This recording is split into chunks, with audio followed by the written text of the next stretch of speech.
So hello everyone, this is Ayush Gupta and you are watching our academy Jeet. तो बहुत बहुत स्वागत है आप सभी का एक और नई वीडियो में। और आज की वीडियो होने वाली है मिनी कॉन्सेप्ट वीडियो, जहां पर हम फटाफट सीखेंगे कि इनफाइनाइट सम ऑफ जीपी कैसे निकालते हैं। यानी कि अगर मान लीजिए आपको इनफाइनाइट टर्म्स दे दे एक जीपी में, तो उसका सम हम कैसे निकालेंगे और वो कैसे आता है वाला फॉर्मूला। तो फटाफट सीखते हैं। ऑलरेडी प्रतिज्ञा सीरीज के अंदर आपको यहां पर मैं एपी और जीपी सिखा रहा हूं, जिसके अंदर मैंने आपको जनरल टर्म, सम, सब कुछ सिखा दिया जीपी का। तो आप जाकर एक बार उसको चेकआउट कर सकते हैं। इसी का एक मिनी कॉन्सेप्ट वीडियो में ले आया हूं, जिसमें आप बहुत कम समय में सीख सकते हैं कि इनफाइनाइट टर्म्स अगर हो जाए जीपी में तो आप कैसे निकालते हो। यानी कि इस बार एन टर्म्स नहीं होंगे, इस बार इनफाइनाइट टर्म्स होंगे। तो आई होप आपने टाइटल देख लिया होगा, आपने थंबनेल देख लिया होगा। तो चलिए बिना समय गवाए स्टार्ट करते हैं आज का लेक्चर। फटाफट सीखते हैं कि ये चीज होती कैसे है, और एक प्यारा सा क्वेश्चन करूंगा और उसके बाद एक प्यारा सा क्वेश्चन आपको होमवर्क दूंगा, जो कि घर की दाल होती है, वो करेंगे हम फटाफट। तो आइए चलिए सबसे पहले सीखते हैं कि infinite sum of geometric progression यानी कि इनफाइनाइट सम ऑफ जीपी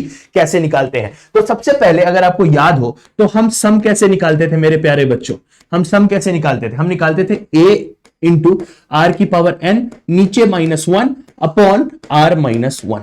ये सब इससे अग्री करते हो, इससे सब अग्री करते हो। यहां पे क्या होता था, आर कुछ भी हो सकता है, ठीक है, आर आपका कुछ भी हो सकता है, लेकिन इसमें केस बनाना पड़ेगा। इसमें केस बनाना पड़ेगा। जब हम इनफाइनाइट जीपी की बात करते हैं ना, तो हम एक ही तरह से बात करते हैं। हम एक ही तरह से बात करते हैं, यानी कि जो आर की वैल्यू होगी, जो आर की वैल्यू होगी, वो किस तरीके से चेंज करेगी, किस तरीके से चेंज करेगी। मान लीजिए जैसे आर है, ठीक है, आर का जो मॉड है, आर का जो मॉड है वो क्या होगा, लेस देन 1 होगा। आर का जो मॉड है वो लेस देन 1 होगा। अगर आर का मॉड लेस देन 1 होगा तो कितने केसेस बन सकते हैं? यानी कि जो आर है वो -1 से लेकर 1 तक वेरी करेगा। इसमें सब अग्री करते हो, इसमें सब अग्री करते हो। अगर आर का जो मॉड है, जो आर की वैल्यू है, जो कॉमन रेशियो की वैल्यू है, अगर वो लेस देन 1 है, तो यानी कि -1 से 1 तक ये जो आर है वो वेरी करेगा। यहां तक सब क्लैरिटी रखते हो, यहां सब क्लैरिटी रखते हो। अब एक बात बताओ, फटाफट बताना। चलिए अगर मैं आपसे पूछता हूं कि अगर आर ठीक है, अगर आर लेस देन 1 है, ठीक है, आर लेस देन 1 है, दूसरा केस क्या होगा कि आर क्या हो, ग्रेटर देन 1, और तीसरा केस क्या होगा, ध्यान देना, 1 -1 की बात नहीं हो रही, 1 की बात हो रही, और एक होगा कि आर इज इक्वल टू 1। ठीक है, अब इसमें फटाफट पहले तो मैं ये मिटा देता हूं, ठीक है, यहां तक क्लैरिटी आ गई कैसे आया, ठीक है, वो रेंज कैसे निकाला हमने। अब अगर r लेस देन 1 है, r ग्रेटर देन 1 है, r इक्वल टू 1 है, अगर हम इसमें r की पावर इनफाइनाइट कर दे, यानी कि n टेंड्स टू इनफाइनाइट कर दे, तीनों में अगर n टेंड्स टू इंफिनिटी कर दे, तो क्या होने वाला है, तो ये होगा कि पहले वाले केस में जब 1 से छोटा होगा, यानी कि 1 से छोटा मतलब 0.9, 0.8, 0.7 ऐसा कुछ होगा, तो क्या केस बनेगा, यानी कि जो ये इस केस में r की पावर n है वो किसको टेंड करेगा, r की पावर n है वो किसको टेंड करेगा, 0 को टेंड करेगा। और यहीं पर अगर r ग्रेटर देन 1 है और n इंफिनिटी है, तो r की पावर n किसको टर्न करेगा, यानी किसको टेंड करेगा, इंफिनिटी को टेंड करेगा। ऑब्वियस सा बात है, इंफिनिटी की तरफ जाएंगी चीजें। इसी केस में अगर r इक्वल टू 1 हो गया और n टेंड्स टू इंफिनिटी हो गया, तो r की पावर n किसको टेंड करेगा, 1 को ही बन जाएगा। वो 1 की बार इंफिनिटी तो 1 ही होगा ना भाई। तो ये 3 केसेस बनते हैं, ठीक है, ये 3 केसेस बनते हैं। तो जब हम सम ऑफ इनफाइनाइट जीपी की बात करते हैं, तो हम एक ऐसा केस बनता देखते हैं जहां पे r क्या होता है, लेस देन 1 होता है, ठीक है, r लेस देन 1 होता है। जब भी आप सम ऑफ इनफाइनाइट जीपी निकालोगे, आपका जो r आएगा वो 1 से छोटा आएगा, यानी कि हमको किस वाले केस पे फोकस करना है, इस वाले केस पे फोकस करना है। क्लैरिटी है? आओ समझते हैं। तो अगर हम Sn जो दिया हुआ है, जो कि a इंटू आर की पावर n -1 अपॉन r -1, और अगर r लेस देन 1 है तो उस पर इंफिनिटी चढ़ाएंगे, तो ये वाला पार्ट क्या हो जाएगा, 0 हो जाएगा। ये क्लैरिटी है। तो यहां से जो Sn आएगा, ध्यान से देखना, यहां से जो Sn आएगा वो क्या आएगा, -a अपॉन r -1। तो हम इसको क्या ऐसे लिख सकते हैं, Sn is equal to a upon 1 - r। Clarity से है तो बोलो, जहां पे r क्या है, लेस देन 1।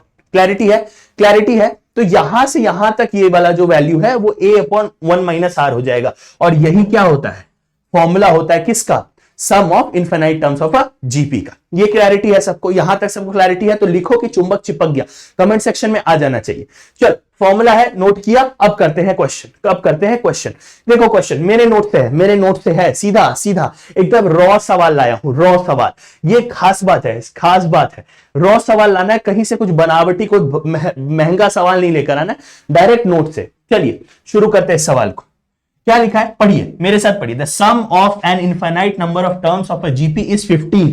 ठीक है, हमें पहला चीज दिया है, पहला स्टेप क्या बोला है कि 15 है। देखिए ध्यान से पढ़ लीजिए, एक बार मैं साइड हो जाता हूं, ठीक है, स्क्रीनशॉट लेके पढ़ लीजिए। 15 है sum of infinite terms of a GP का, यानी कि a अपॉन 1 माइनस आर क्या है, 15 है। यानी कि अगर एक जीपी होगा तो कुछ इस तरीके से होगा, a r square, a r cube till sum part, ठीक है, इनफाइनाइट, तो ऑब्वियसली टिल इंफिनिटी जा रहा होगा, इनफाइनाइट बोल दिया है। अब बोला सम ऑफ देयर स्क्वायर्स इज 45, यानी कि a प्लस स्क्वायर बोला है तो a square r square plus अगला वाला क्या होगा, a स्क्वायर आर की power 4 plus a square r की पावर 6 टिल इंफिनिटी। ठीक है, ये हुआ केस नंबर 1, ये हुआ केस नंबर 2। यानी कि अब जो बढ़ रहा है वो किस पावर से बढ़ रहा है, किस रेशियो से बढ़ रहा है, आर स्क्वायर से। यानी कि कॉमन रेशियो चेंज होके क्या हो गया है, आर स्क्वायर हो गया। यहां तक सबको क्लैरिटी है, लिखो चुंबक चिपक गया, लिखो, टाइम स्टैम्प डालो और लिखो। चलो तो कॉमन रेशियो आर स्क्वायर से हो गया। अच्छा एक बात बताना, अब अगर हम लिखना चाहे सम देखो 45 दे रखा है, अगर अब हम सम लिखना चाहे तो क्या वो a upon 1 minus r square equal to 45 नहीं हो जाएगा? बोलो पहला वाला आया यहां से, देखो यहां पे देखो, फटाफट ये आया पहले वाले कंडीशन से, ये आया दूसरे वाले कंडीशन से। दो इक्वेशन, दो वेरिएबल, लेकिन सॉल्व करना थोड़ा डिफिकल्ट है, तो यहां पे एक ट्रिक लगाना पड़ेगा। क्या तुम इसको सॉल्व कर सकते हो? कैसे करोगे बताओ, कैसे करोगे? थोड़ा सा तो यहां पर या तो तुम एक काम कर सकते हो, इन दोनों को डिवाइड कर सकते हो, डायरेक्टली डिवाइड करके भी कर सकते हो, नहीं तो दूसरा तरीका है कि थोड़ा सा और दिमाग लाओ। चलो एक बार डिवाइड करके देख लेते हैं। अगर इसको डिवाइड करोगे तो देखो तुमको क्या बनता हुआ दिखेगा, a upon 1 minus r divided by क्या लिखा है, a upon 1 minus r square. 1 second, चलिए a upon 1 minus r square. Clarity है? ये कितना है 15, ये क्या इतना है 45। a से a गया, ठीक है, क्या मिला? आइए अगले स्लाइड पे कर लेते हैं। 1 minus r square upon 1 minus r, ठीक है, कितना मिला 15 अपॉन 45, दैट इज 1/3। बोलिए यहां तक सबको क्लैरिटी है? यहां तक सबको क्लैरिटी है कैसे आया? एक बार पीछे देख लीजिए, मैंने क्या किया है, ये जो दो पिंक बॉक्सेस हैं इनको डिवाइड कर दिया है, डिवाइड करने के बाद as it is next slide पे लिख दिया है, थोड़ा सिंप्लीफाई करके। क्लैरिटी है? चलिए तो यहां से क्या आएगा, 3 minus 3r square is equal to 1 minus r. तो यहां से क्या आया 3r स्क्वायर माइनस आर, और ये कितना बनेगा उधर जाके माइनस का 2 इक्वल टू 0। इजी है, दिख रहा है क्या होने वाला है, इजी है, क्या दिख रहा है? देखिए इसको लिख सकते हैं 3r square minus 3r plus 2r minus 2 equal to 0। तो यहां से क्या आएगा 3r r minus 1 plus 2 into r minus 1 equal to 0। तो यहां से दो वैल्यू आएंगी, देखिए r माइनस 1 और r इक्वल टू माइनस 2/3। देख लीजिए कैसे निकला, दिख रहा है? यहां से कोई दिक्कत है? तो एक आ रहा है r इक्वल टू 1 और एक आ रहा है कितना, r इक्वल टू कितना 1/3। देख लीजिए कोई दिक्कत है? r इक्वल टू 1 और r इक्वल टू 1/3 नहीं आएगा, जस्ट अ सेकेंड, यहां से देखिए माइनस 2/3 आएगा, माइनस 2/3। ये दो वैल्यूज आ रही है, बट मैंने आपसे क्या बोला था, क्या r 1 हो सकता है इनफाइनाइट जीपी के केस में? अगर 1 होगा तो इनफाइनाइट का सम तो 1 ही हो जाएगा। तो आपको वहां से क्या मिलेगा, कि जो r की वैल्यू है वो क्या है, r इक्वल टू माइनस 2/। आपसे क्या पूछा था? आपसे पूछा था फाइंड द सीरीज, ठीक है, r आ गया क्या माइनस 2/3, r क्या आ गया माइनस 2/3। आपको यहां रख देना है, लीजिए यहां पे मैं रख देता हूं इस चीज को। देखिए a अपॉन 1 माइनस आर कितना है 15, और r कितना था माइनस 2/3, तो a अपॉन 1 प्लस 2/3 हो जाएगा, ये इक्वल टू 15। तो यहां से जब आप सॉल्व करेंगे तो a जो आएगा वो कितना आएगा, बोलिए कितना आएगा, 3 प्लस 2 5, और उधर जाके क्या बना लेगा 5 5 20। ये आ गया 25। बोलिए, देखिए ये कितना नीचे कितना बनेगा 5/3, वो उधर जाएगा 75/3 यानी कि 25 आ जाएगा। तो ए कितना आ गया 25। आपके पास ए है और आपके पास आर है। आप क्या एक सीरीज नहीं बना सकते हैं? आप एक सीरीज बना के निकाल सकते हैं। तो इस सीरीज को भी कमेंट करेंगे आप कमेंट सेक्शन के अंदर। और उसके साथ ही आज का सवाल घर की दाल, आई होप आपको दिख रहा होगा, आई होप आपको दिख रहा होगा बहुत अच्छी तरीके से। ये मैं मिटा देता हूं फटाफट, दिख रहा है, क्लैरिटी है। ये सवाल देख लीजिए, 1 - 1/2 + 1/2 स्क्वायर - 1/2 क्यूब + 1/2 पावर 4।